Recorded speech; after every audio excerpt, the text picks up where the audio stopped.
colour mixing, colour theory. This is a general rundown of mixing paints and kind of thinking about kind of the types of colours that you might want to use. So I'm using acrylic paint and I've got the primary colours, red, yellow and blue, and black and white as hues to think about the tones that we might want to go for. So on the whole, these are the colours that the only colours really that you'll need, although depending on what you want to have in your artwork will determine what sorts of shades of the colours to purchase if you want to like make purchases, because actually there are all sorts of different shades of red and different yellows and different blues out there in the shops. So to start with, we just need to take a little bit of the colours. Now I'm mixing on a palette here, and sometimes I do just end up mixing straight onto the piece of paper, so I'll mix on the palette to start with. So we've got red and yellow to mix up an orange, and going for that shade to begin with what seems to be quite an equal amount of each of the colours.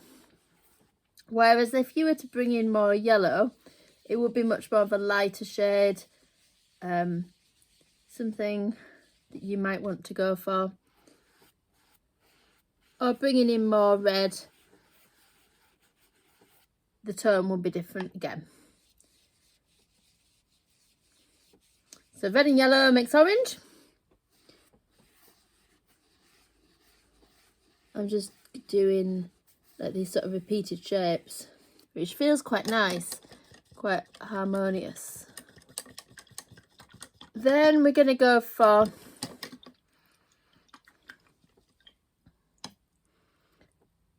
purple, which is blue, and red. This is just really, could be a refresher for you, this could all be quite new to you, so just see what you kind of want to gain from this. In making art from sort of more of a therapeutic point of view, to me it's helpful to understand a little bit about some of the techniques, but actually on the whole it's not so crucial. It's not such a crucial thing to be able to say, well, actually I know all about art and I know all those techniques, know all about colour theory, but it can be quite helpful for you, particularly if you've got a certain aim. So I've added a bit more red into there, into that purple, and if you add even more red, you get more of a maroon shade. So let's bring that in, making a little circle here. And then we're going for a little bit more blue into that purple. So quite a lot of blue, not very much red. And it starts to kind of change really and evolve. So if you were to add a bit of white into any of these, again, you would get a different shade. So then we're going to go for, stick with that blue. We're going to go for a yellow in there and mixing a green. So this feels like quite a dark green, and if you add more yellow, brings in a bit lighter. And in the same way that we did with the purple and the orange, adding more blue into that creates more of a dark green, or perhaps more of a turquoise shade. And just because we've got a bit of a circle here, we can add each of the primary colours into those sections of the circle. Just to, let's, a little bit of yellow into there, a little bit of red across here. I keep cleaning my brush, so remember to clean your brush when you're ready. And a little bit of blue on that corner there. So that in the main is the colour mixing. when you are adding white and black, rather than trying to like adding white to the red, like to mix pink, you would do red and white together. Rather than adding white to the red and end up like using loads and loads, get a little bit of white and then tiny little bit of red and add it that way around, and then you can decide how much to include. So we can bring in a little bit of the pink into here.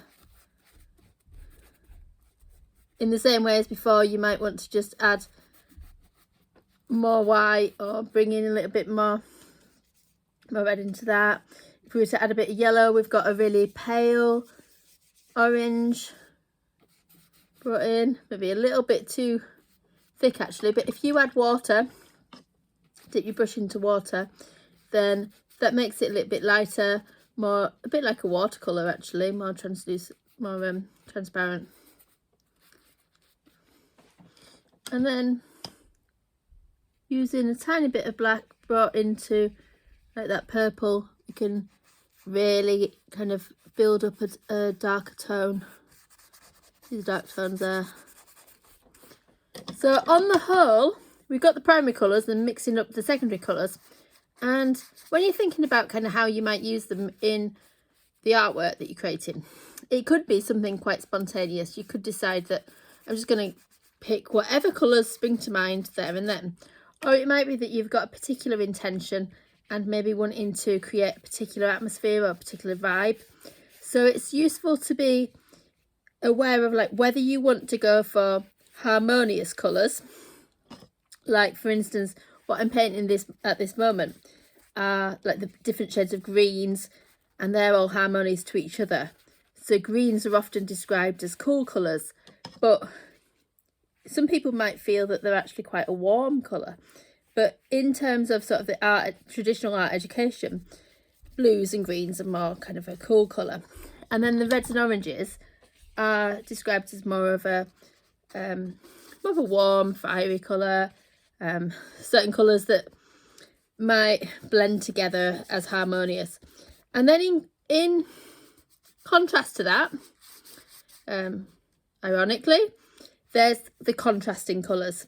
So we've got colours that are on the opposite side of the colour wheel.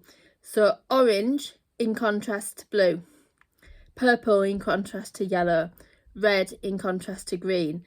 And so if you were to bring in some bits of the contrasting colours, so bring in say some of the red on top of that blue and the green, that's going to really stand out. Or bring in a bit of purple on top of that yellow. Let's just add a little bit more yellow into here so we can see the difference.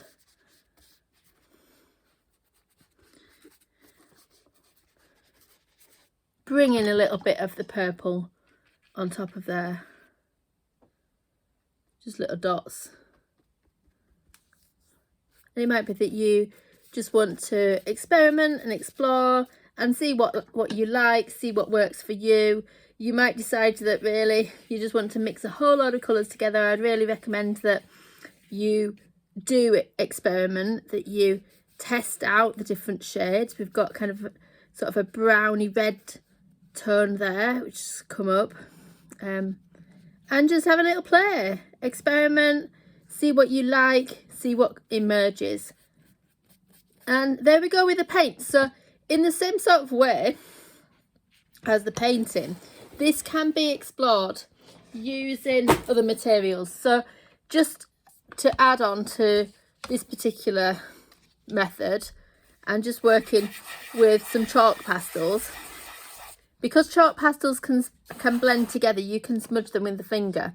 You can colour and you can mix the pastels straight away. So I've got a bit of blue and a bit of yellow, and if you use your finger to mix them, then we've got the same sort of idea. And going for a red as well. Is that a red? Going for a red mixed in with a yellow. Should be able to see like that orange shade.